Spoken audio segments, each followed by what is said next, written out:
این سیاره ماست. حدود 650 میلیون سال قبل یک گوگ برفی بزرگ. همین الان در هر کجا این سیاره ایستادید، در 650 میلیون سال قبل یخی به ارتفاع 3 کیلومتر در زیر پای شما وجود داشته و دمای هوای مکانی که الان در اون قرار دارید منفی 50 درجه بوده. این بزرگترین عصر یخبندان در تاریخ زمین بوده و تا 15 میلیون سال زمین مثل یه تکه یخ در فضا شناور بوده.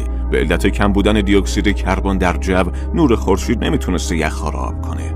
اما چیزی باید زمین از این زندان یخی نجات میداد. آتشفشان‌ها برای نجات اومدن، فوران کردن و میلیاردها تن دی اکسید کربن رو در هوا رها کردن. دی اکسید کربن مثل یه پتو زمین رو گرم کرد و یخ‌ها طی 15 سال شروع به آب شدن کردن. بعد از اون اکسیژن سطح آب افزایش پیدا میکنه، گیاها به وجود میان، موجوداتی به تکامل میرسن.